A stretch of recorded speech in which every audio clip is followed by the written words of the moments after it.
শুধু তাই নয়, বাদায়ুস সানায় স্পষ্ট রওয়ায়াত এসেছে আল্লাহর হাবিব সাল্লাল্লাহু আলাইহি সাল্লাম বিদায় হজের বছরে তিনি 100 উট কোরবানি করেছিলেন।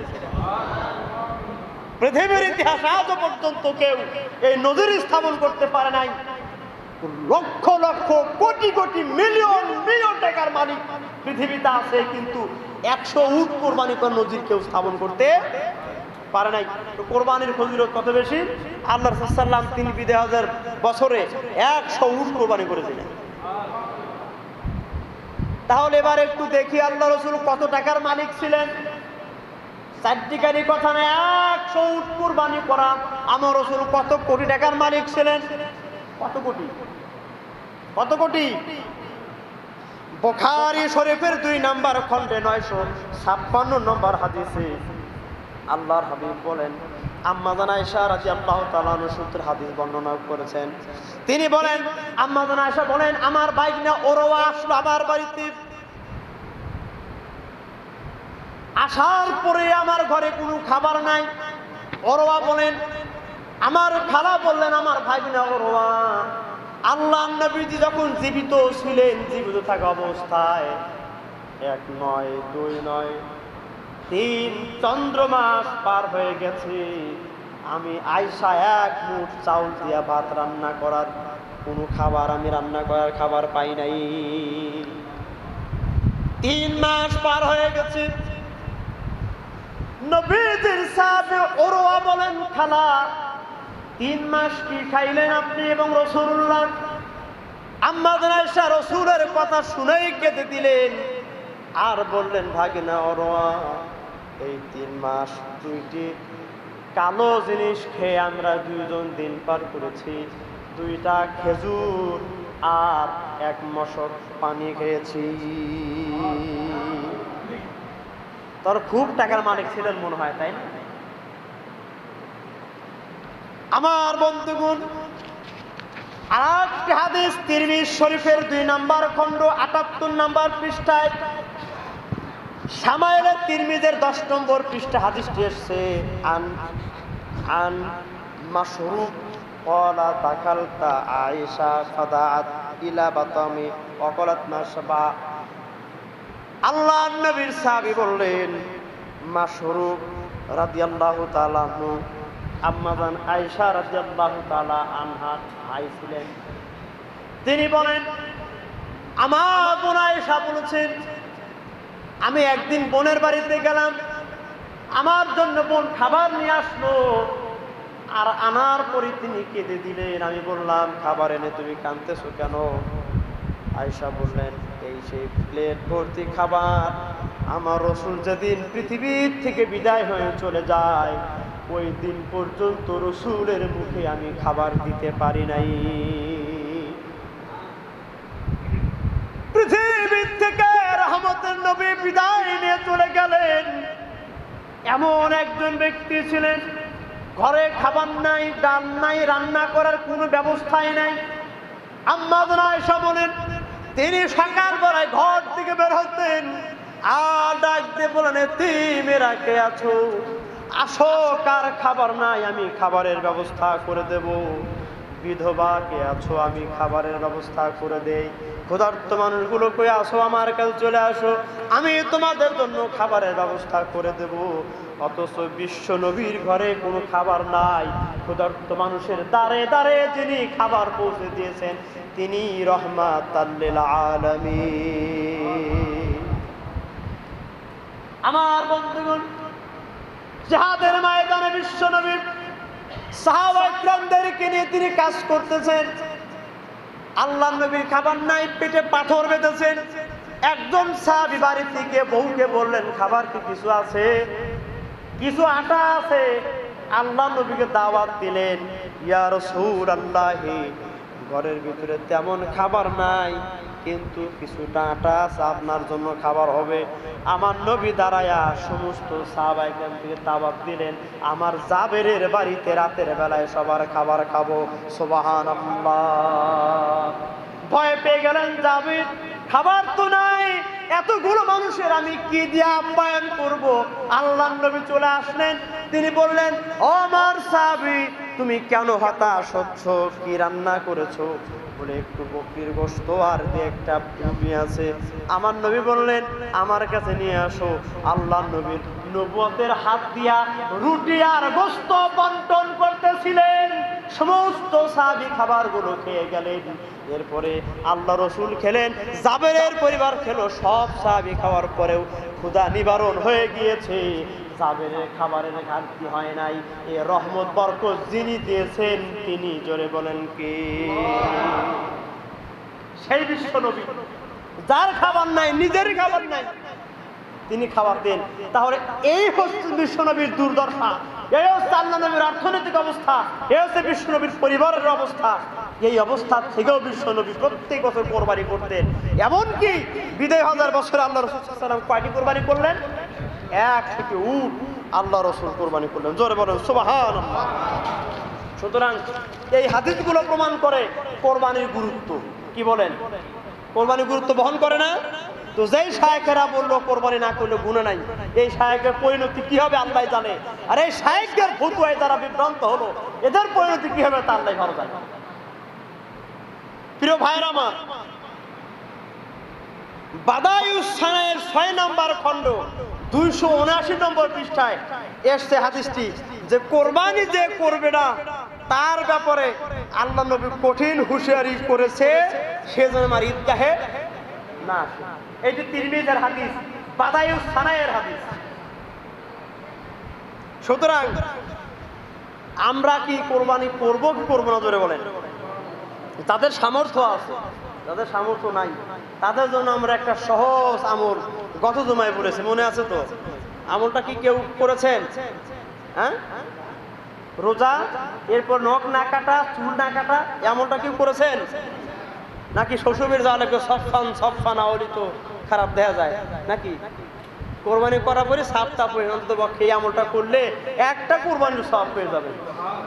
আচ্ছা, তাহলে যারা কোরবানি সামর্থ্য রাখি নাই, পারতেছি না, তারা এই আমলের মাধ্যমে একটা কোরবানির সওয়াব পেয়ে যাবে। আর যারা কোরবানি করতেছি তারা ইনশাআল্লাহ ফজিলতের ভাগীদার হয়ে যাবে।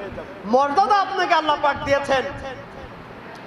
আল্লাহর হাবিব সাল্লাল্লাহু আলাইহি সাল্লাম বলেন, আন আয়েশা রাদিয়াল্লাহু তাআলা আনহু মা আমালা আদাম্মি মিন আমালি ইয়াউমিন নাহারে আহাব্বু ইলাল্লাহি। আম্মা জান আয়েশাকে বললেন, রাসূল আয়েশা, যখন তোমার কোরবানির প্রাণীকে জবাই করা হবে তখন তুমি সেই কোরবানির প্রাণীর সামনে থাকবে পর্দার সাথে, অথবা আড়াল থেকে তুমি দেখবে। কেন দেখবে? রাসূল বলেন, কোরবানির প্রাণী জবাই করার সাথে সাথে প্রথম ফোঁটা রক্ত মাটিতে পড়ার সাথে সাথে আল্লাহ পাক কোরবানি কবুল করে নেবেন এবং তোমার জীবনের গুনাহগুলো আল্লাহ পাক মাফ করে দিবেন।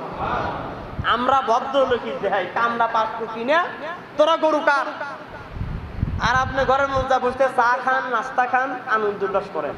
ভদ্রলোকের সেরিয়া কোরবানির সামনে দাঁড়ায়েন, তাহলে আল্লাহ রাসূল সাল্লাল্লাহু আলাইহি ওয়াসাল্লাম সুসংবাদ দিয়েছেন যে তোমার কোরবানির প্রাণীর রক্ত মাটিতে পড়লো এক ফোঁটা পড়ার সাথে সাথে তোমার জীবনে গুনাহ মাফ হয়ে যাবে। তো আল্লাহ রাসূল সাল্লাল্লাহু আলাইহি ওয়াসাল্লাম তার মেয়েকে বলতেছে, তুমি অবশ্যই তোমার কোরবানির প্রাণীর সামনে দাঁড়িয়ে থাকবে জবাই করার সময়। যোগ্য পিতার যোগ্য মেয়ে, উনি জিজ্ঞেস করলেন, ইয়া রাসূলুল্লাহ, এই হুকুম, এই মর্যাদা, এই ফজিলত শুধু আমার জন্য?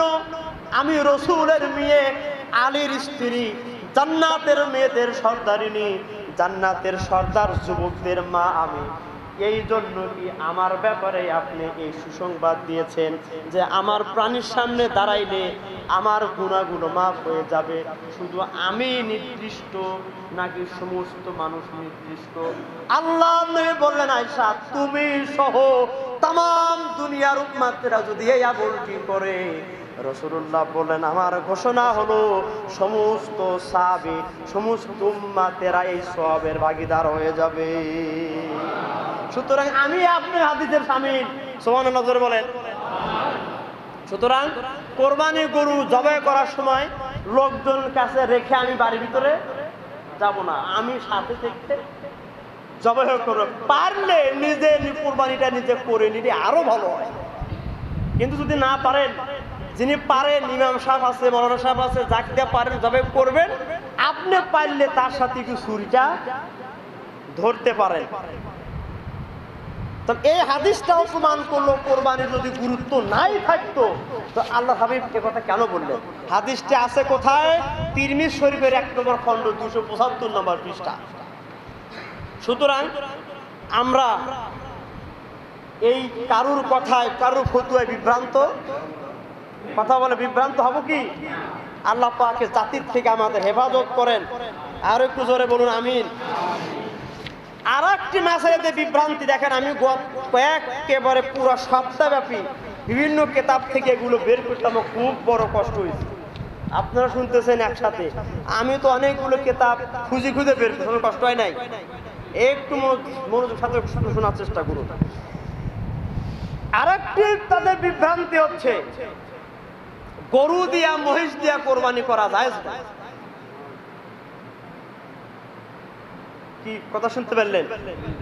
গরু মহিষ দিয়া কোরবানি করা কেন জায়েজ নাই? আল্লাহর সময় বকরি ছিল, উট ছিল, দুম্বা ছিল, মহিষ তো খুব বেশি ছিল না, আবার গরু তো খুব বেশি ছিল না। আজব শায়েকের আজব। এবং এই প্রাণীগুলোকে দিয়া 7 ভাগে কোরবানি করা যায় না, ভাগে কোরবানি দেওয়া যায় না। আল্লাহ আপনাদের হায়াত দারাজ করুক, বাঁচে বেঁচে থাকেন, ওই শায়েকরাও বেঁচে থাকুক। দেখবেন প্রত্যেক বছরই নতুন নতুন আজব ফতোয়া তারা ডেলিভারি দিবে। কথা বুঝতে পারছেন? এই বছর নতুন ডেলিভারি হচ্ছে কি 7 ভাগে দেওয়া জায়েজ। আসলে ভাগে কোরবানি জায়েজ আছে না নাই? আছে না নাই? আচ্ছা, হাদিসটি আছে কোথায়? আছে কোথায়? মুসলিম শরীফের হাদিস নম্বর 1213, 1318, সুনানে আবু দাউদ শরীফের হাদিস নম্বর 2809, তিরমিজি শরীফের 1502, ইবনে মাজাহ শরীফের 3132 নম্বর হাদিস। দলিল আছে না নাই জোরে বলেন। আর কথা বলেন, দলিল আছে না নাই? আর দলিলকে অস্বীকার করে এই শায়েকরা, দলিলকে অস্বীকার করে।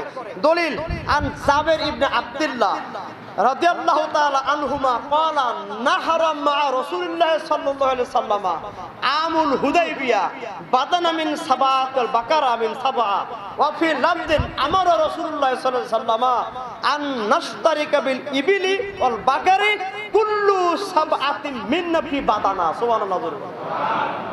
দেখেন স্পষ্ট হাদিস, স্পষ্ট হাদিস।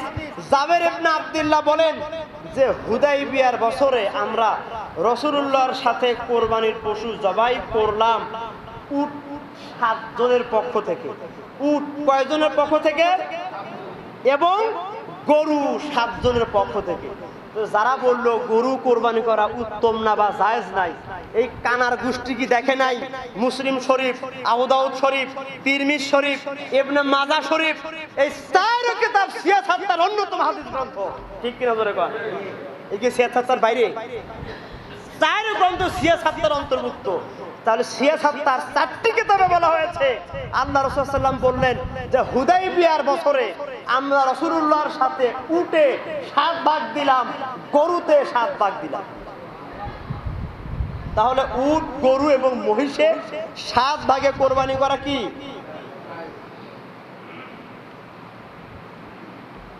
সুতরাং আমরা এই সুযোগ যার আছে 7 ভাগে দিতে পারি। 1 থেকে 7 পর্যন্ত গরু, উট এবং মহিষ, গরু, উট এবং মহিষ, এই 3টি প্রাণীতে 1 থেকে 7 পর্যন্ত ভাগ দেওয়া জায়েজ, বৈধ।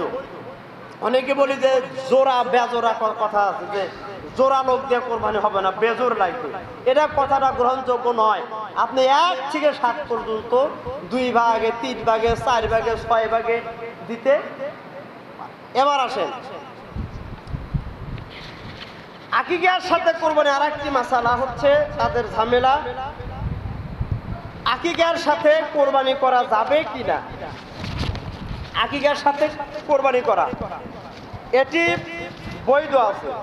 এটা কি আছে? বৈধ আছে। এটা বৈধ এবং জায়েজ। এটা আপনাদের হাদিসটি আপনি পাবেন, ফতোয়াটি পাবেন ফতুয়ায়ে শামীর 5 নম্বর খণ্ড, ফতুয়া আলমগীর 5 নম্বর খণ্ড, ফতুয়া রহিমিয়ার 2 নম্বর খণ্ড, কিফায়াতুল মুফতির 8 নম্বর খণ্ড 662 নম্বর পৃষ্ঠায় এই স্পষ্ট। যদি কেউ একই প্রাণীতে আকিকা এবং কোরবানির দুইটা অংশ নেয়, তাহলে যার আকিকা সেটা আকিকা আদায় হবে, যার কোরবানি তার কোরবানিটাও আদায় হবে। কারণ এরকম অসংখ্য হাদিস দ্বারা প্রমাণিত আল্লাহ রসুল আকিকাকে কোরবানি বলেও উল্লেখ করেছেন। আল্লাহ রসুল আকিকাকে কোরবানিও বলেছেন। রসুলের কাছে একজন বাচ্চা নিয়ে আসার পরে বললেন, তুমি তোমার এই বাচ্চার পক্ষ থেকে কোরবানি আদায় করো। কি আদায় করো জোরে বলেন? এই কোরবানির উদ্দেশ্য আকিকা। এই কোরবানির উদ্দেশ্য কি? অতএব আমি পাই নাই তার মানে এই না যেটা কেতাবেই না। এই সাইদের একটা সলটা চুরি। ওদেরকে যখন কেউ বলে তখন তারা বলে যে আমি অনেক ঘাটাঘাটি করে আমি পাইনি। তুমি না পেলে আমার কি, তুমি কি হয়ে গেছো, তোমার পাওয়াই নেই। হ্যাঁ, অথচ ওই বক্তব্য ফতুয়ার কিতাবে দিব্যি লেখা আছে, মাসালার কিতাবে দিব্যি লেখা আছে। এই শাইখগুলো তারা ইজমা কিয়াসকে ডিনাই করে, ইজমা কিয়াসকে অস্বীকার করে, উম্মতের ইজমাকে তারা অস্বীকার করার কারণে কৌশলে ইজমা মানি না এটা না বলে কি বলে, আমি পাইনি। তুমি না পেলে গোড়ার ডিম, তুমি না পেলে তুমি শরীয়তের প্রবক্তা নও, তুমি এই জামানার তুমি মুজাদ্দিদ নও যে তুমি পাইলে শরীয়ত ঠিক, না পাইলে শরীয়ত ঠিক না। এই কথাটাই ভুল। কথা বলেন ঠিক কিনা? উনি না পাইলে উনার জ্ঞানের দৈন্যতা উনার ব্যাপার, তো উনার এই জ্ঞানের স্বল্পতা জাতির উপরে কেন চাপাবে বলেন? অতএব অসংখ্য দলিলের আলোকে প্রমাণিত কোরবানির সাথে আকিকা কেউ উল্লেখ করতে পারে, তবে এটা জায়েজ কিন্তু উত্তম না। এটা জায়েজ তবে উত্তম। উত্তম হচ্ছে বাচ্চা জন্মগ্রহণ করার 7 দিনের দিন ছেলে হলে 2টে ছাগল, মেয়ে হলে 1টি ছাগল দিয়ে আকিকা করা সুন্নাত। আকিকা করা কি? এটা সুন্নাত। আর জায়েজ এই পদ্ধতি জায়েজ, তো জায়েজ থেকে জায়েজ বলতে হবে, উত্তমটাকে উত্তম বলতে হবে। জায়েজকে না জায়েজ বলা এখতিয়ার কারুর, এটা তো বুঝতে পারলেন। আবার 7 ভাগের যে মাসালাটি বললাম এটা জায়েজ সেই জন্য বললাম, তবে আপনি যাদের সাথে বাগী হচ্ছেন, যাকে ভাগে আপনি নিচ্ছেন, সেই লোকটা সম্পর্কে আপনার জানা দরকার আছে না নাই জোরে বলেন? বেনামাজির কোরবানি নাই, বেনামাজির না, স্পষ্ট কথা মনে রাখবেন, নামাজ নাই কোরবানি নাই, নামাজ নাই কোরবানি নাই, নামাজ নাই কোরবানি নাই। দলিল ইন্নাস সালাতি ওয়া নুসুকি ওয়া মাহইয়ায়া ওয়া মামাতি লিল্লাহি রাব্বিল আলামিন। মানে যেই দোয়া পরে কোরবানি করবেন, জবাহ করবেন, ওই দোয়াতেই বলা হচ্ছে ইন্নাস সালাতি ওয়া নুসুকি, নিশ্চয় আমার নামাজ আমার কোরবানি। তো নামাজ আগে না কোরবানি আগে? তো যেই দোয়া পরে কোরবানি করতেছেন সেই দোয়ার মূল অর্থই হচ্ছে নামাজ, এরপরে কোরবানি। 2 নম্বর সূরা কাউসারের 2 নম্বর আয়াত দলিল, ফাসাল্লি লিরাব্বিকা ওয়ানহার।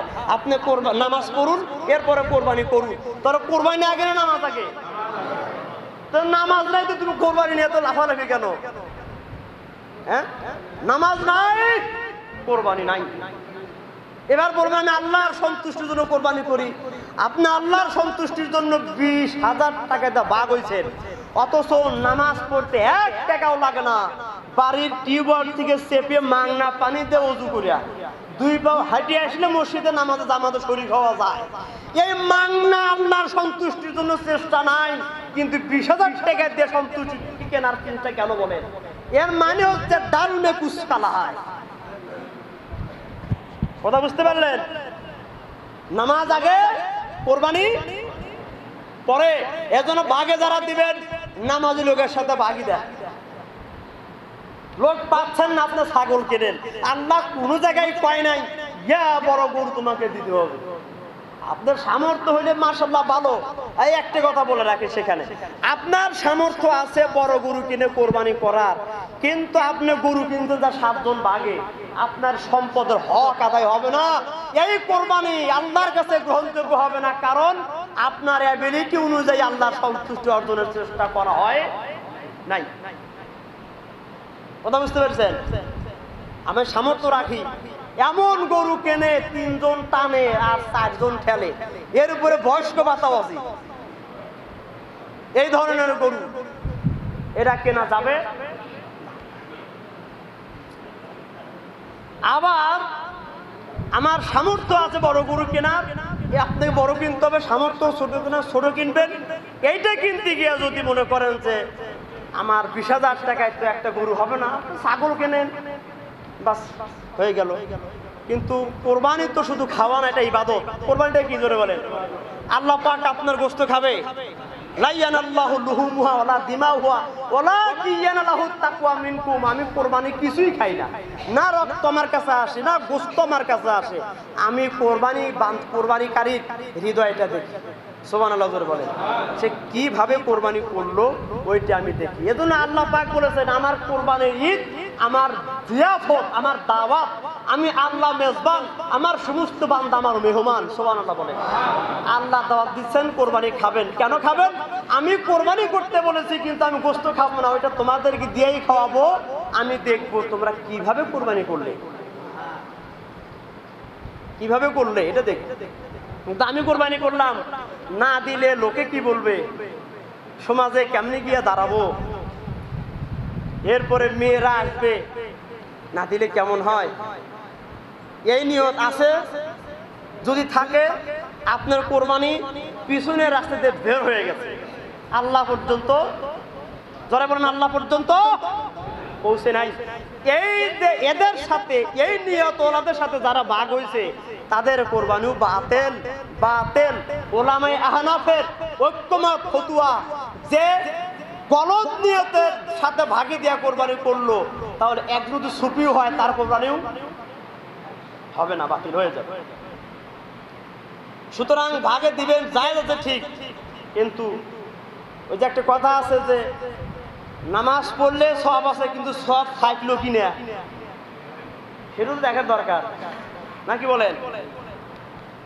সুতরাং আমরা এগুলো দেখে আমরা আমাদের প্রথম নামাজ এবং নামাজের সাথে কোরবানি অংশ আমরা নিতে পারি। ভালো হয় যদি আমরা ভালো মানের অংশীদার না পাই, তাহলে একটা ছাগল হলেও, একটা ভেড়া হলেও ভালো।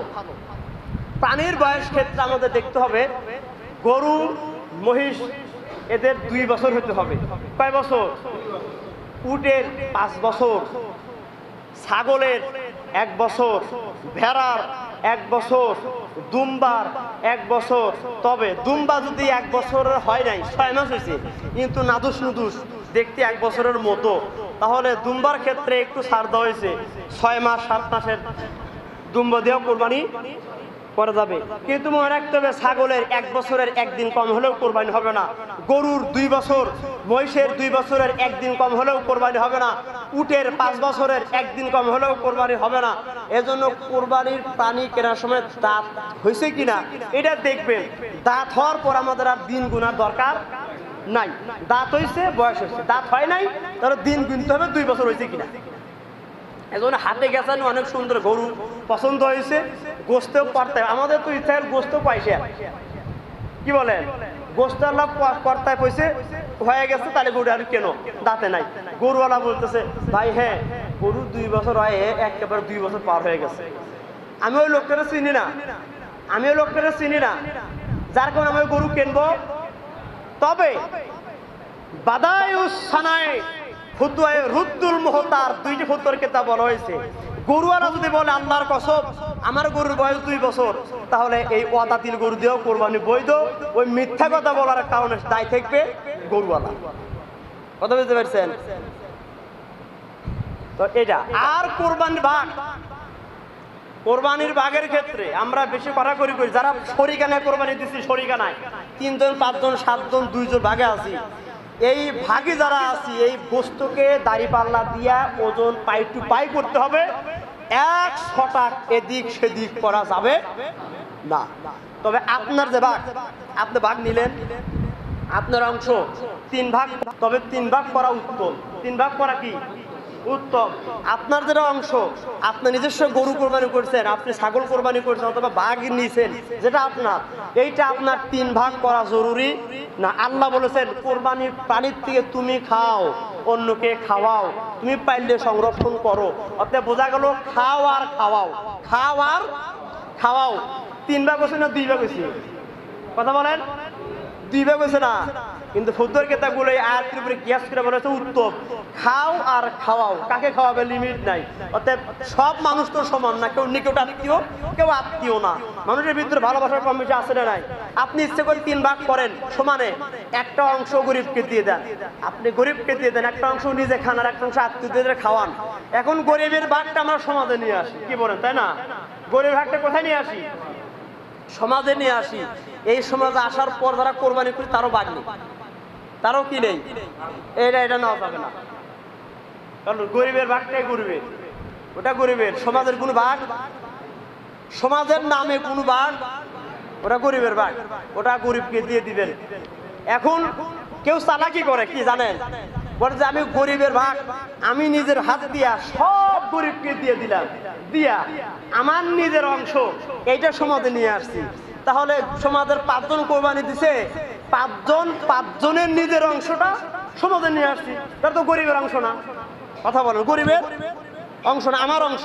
তো আমার অংশ আপনার অংশ সব অংশ মিলা ভাগ বটারে কইরা মহব্বতে খাতিয়ে নিয়ে গেলাম।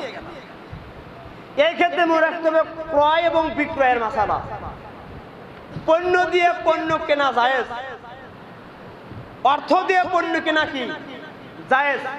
পণ্য দিয়ে পণ্য কেনা জায়েজ। যদি টাকা দিয়ে পণ্য কেনেন তাহলে পণ্য যাই হোক না কেন টাকা আমি যত পারি খুশি চাইতে পারি, আমার জায়েজ। আপনি ইচ্ছা করলে কম বলবেন, ইচ্ছা করলে বেশি বলবেন, এটা আপনার ব্যাপার, কিন্তু আমার ক্ষেত্রে আমি চাইতে পারি। কিন্তু যখন পণ্য দিয়ে পণ্য কিনবেন তখন পণ্যের মাপ সমান হতে হবে। 2 সার চাউল দিয়ে 2 সার আটা নেওয়া যাবে, 2 সার চাউল দিয়ে 3 সার আটা নেওয়া যাবে না, তাহলে 1 সার আটা হারাম হবে, সুদ হবে। 1 সার আটা কি হবে? সুদ হবে। এখন যদি চালাকি করেন যে নিজের অংশ সমাজে নিয়ে আসছি, গরিবের অংশ আমি বিলিয়ে দিছি, তাহলে আমাদের তো অসুবিধা নাই। হ্যাঁ, অসুবিধা কি আছে? আমি 10 কেজি সমাজে নিয়ে আসছি, আপনি 12 কেজি নিয়ে আসছেন, আপনি 20 কেজি নিয়ে আসছেন, বাঘ বড় করে 5 জন মিলে দেখা গেল মাথা পিছু পড়লো 10 কেজি।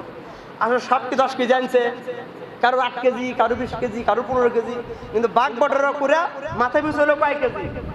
যেই ব্যক্তি আপনি 8 কেজি নিয়ে 10 কেজি ভাগে পাইলেন, আপনি 2 কেজি পাইলেন সুদ। 2 কেজি পেলেন কি? সুদ। আর যে ব্যক্তি 10 কেজি দিয়া 8 কেজি পাইলেন, আপনি 2 কেজি দিলেন সুদ, 2 কেজি দিলেন সুদ। তাহলে সুদ দেওয়াও হারাম, সুদ নেওয়াও হারাম। এই মাসালার কারণে সমাজে গোশত নেওয়াটা জায়েজ হবে। এটা যদি চালাকি করেন কেউ যে আমার নিজেদের ভাগ দিয়ে ভাগ করে নেব, তাও বৈধতা। অতএব যেটা আমি কোরবানি দিয়ে দিচ্ছি এটা দিয়ে দিতে হবে। যদি বলেন আমি হাদিয়া দেব, তাহলেও তো বৈধ নাই। আপনি যদি হাদিয়া দেন তাহলে হাদিয়া দিয়ে কি আর ফিরে নেওয়া যায়? কথা বলেন, ফিরে নেওয়া যায়? আপনি বললেন তো আমি হাদিয়া দিছি সমাজে, তাহলে আমিও হাদিয়া 10 জনের মিলে দিলাম হাদিয়া, 10 জনের তো হাদিয়াই দিয়ে দিলাম, তো হাদিয়া দেওয়ার পরে ফেরত কিসের? রাসূল বললেন হাদিয়া দেওয়ার পরে যদি কেউ ফেরত চায় সে যেন কুকুরের মতো উচ্ছিষ্ট ছেলে দিয়ে আবার চেটে নেওয়া। ফতোয়া বাদায়ুস সানায়ে রুদ্দুল মুহতার, ফতোয়া আলমগীরি কাজী খান। আল্লাহ তাআলা বোঝার তৌফিক দান করেন, আমিন। সময় শেষ। যে মাসালাগুলো বলেছি আল্লাহ পাক এগুলো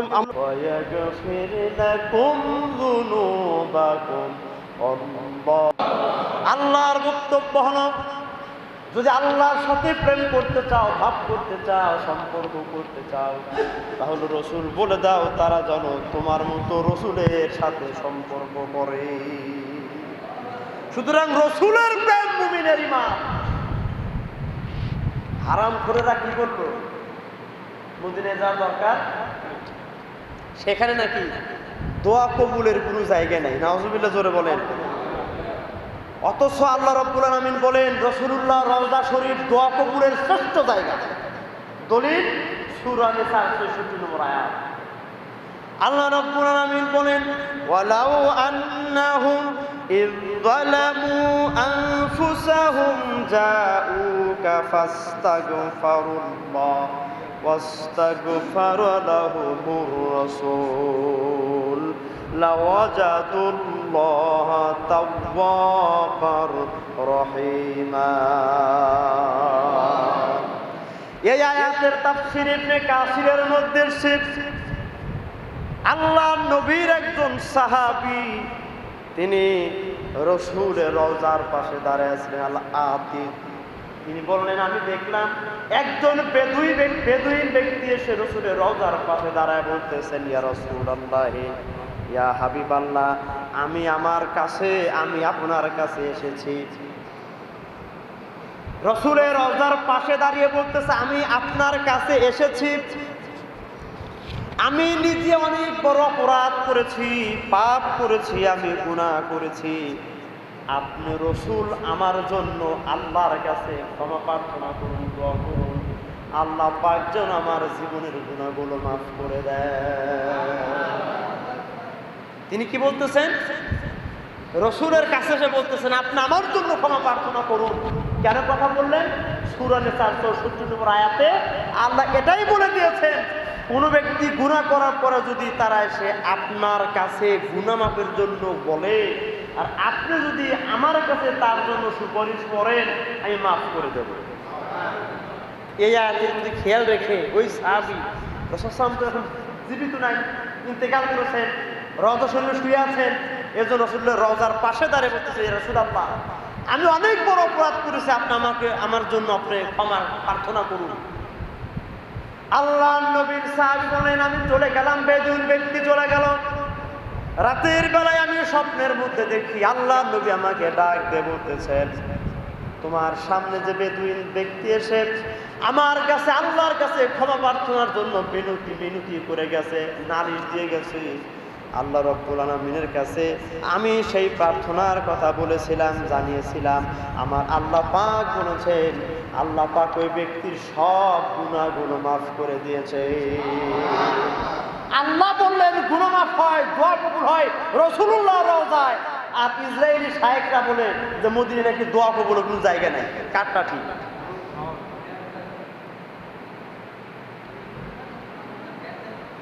এদের কথা মানা যাবে? সাউন্ড একটু কমে এদের মনে।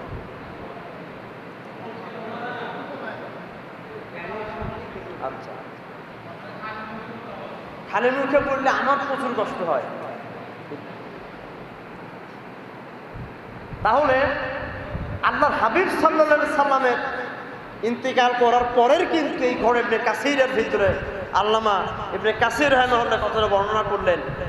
তাহলে যারা বললো যে মদিনায় কোনো কাজ নাই, কবর জিয়ারত করতে যাওয়া যাবে না, তাদের কথা ঠিক? একটু জোরে বলেন না কেন ঠিক? এদের ঘুমটা যতই নাক পর্যন্ত আসুক,